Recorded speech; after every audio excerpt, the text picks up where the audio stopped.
salah satu visi misi Gerindra adalah kembali ke Undang-Undang Dasar awal.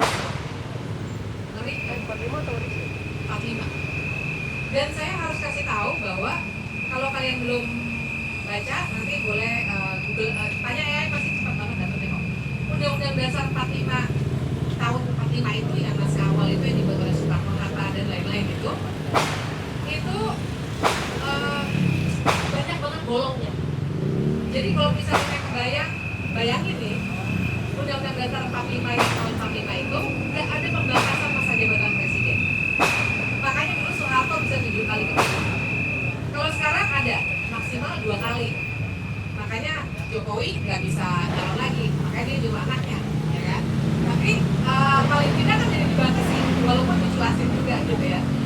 Nah terus MK di dalam Undang-Undang Dasar yang tahun 45 itu nggak ada. Jadi kalau sekarang kita mau, sekarang ini kan ada yang udah ngajuin loh, judicial review Undang-Undang TNI itu mahasiswa udah ngajuin ke MK. Bayangin kalau kita balik lagi ke Undang-Undang Dasar yang lama, MK nggak ada, KPU nggak ada. Jangan salah, se-raw itu kita balik lagi kalau misalnya Undang-Undang Dasarnya balik.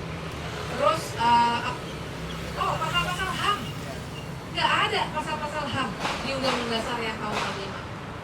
Jadi kebebasan berpendapat kayak gini nih nggak ada kalau kita balik lagi ke Undang-Undang Dasar 45. Nah petanya saya harus kasih tahu sedikit, yang pengen balik ke Undang-Undang Dasar tahun 45 itu adalah tentara. Nah ini bukan rahasia, karena saya dari 15 tahun yang lalu tuh udah berdebat di banyak banget forum. Karena kalau para tentara pengennya Undang-Undang Dasar yang baik itu yang tahun 45 itu. Padahal Soekarno himself nih tahun 45, 18 Agustus 1945 dia pidato. Dia bilang Undang-Undang Dasar kita itu sebenarnya belum kelar. Saya bahasakan dengan bahasa hari ini ya. Undang-undang itu sebenarnya masih draft. Karena BPUPK, karena udah pada BPKN, masih udah tahu BPUPK, itu kan rapatnya itu sampai 16 Juli 1945. Pada saat itu mana ada yang tahu bahwa bakal terjadi Hiroshima Nagasaki. Kan itu yang bikin kemerdekaan kita terjadi kan. 16 Juli mereka berhenti rapat, itu UUD masih draft.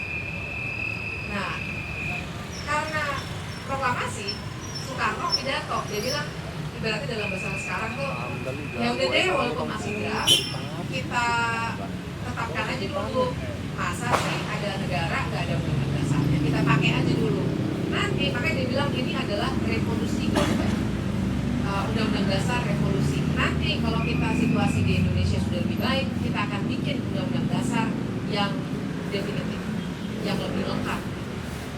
Jadi nggak logis kalau di tahun 2025 ini ada yang bilang, kita balik lagi aja yuk ke konteks tahun 45. Saya pikir kita semua memang harus kuat banget di konsep. Jadi kalau nanti kalian harus berdebat, kalian tahu apa yang harus berdebat. Bahwa yang partisipasi itu harusnya itu kalau MK istilahnya meaningful participation, partisipasi bermakna. Nah, partisipasi bermakna itu artinya kita punya hak untuk didengar, hak untuk dipertimbangkan, dan yang ketiga hak untuk mendapatkan jawaban atas pertimbangan kita. Dan putusan MK itu putusan MK yang soal undang-undang cipta kerja, bukan 91. Dan MK bilang yang harus diajak berpartisipasi adalah semua warga yang terdampak, satu, dan yang kedua yang punya kepedulian terhadap undang-undang itu. Jadi kalau sekarang DPR katanya pengen ngecilin, katanya kita bikin aja badan partisipasi, tenang aja. Terus bahkan saya sempat di wawancara wartawan juga, ada DPR sempat bilang nanti kita akan bikin forum partisipasi itu selalu akan bikin seminar di universitas. Pesta barak di kebun sipil. Negara sedang main gila dengan polisi dan tentara, dan kita yang kena batunya. Mereka melahirkan gumpalan lempung yang cuma tahu baris berbaris, bertantang petenteng, pentung-pentung, menembak, lalu rebutan kuasa. Betapa asiknya mereka berdansa di malam-malam yang sesenti ini, dengan alunan musik kekerasan yang memecahkan demokrasi.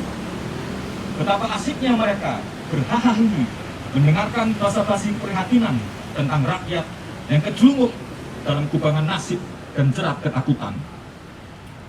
Tapi keberanian mengular, keberanian menular, keberanian menular dan mengular.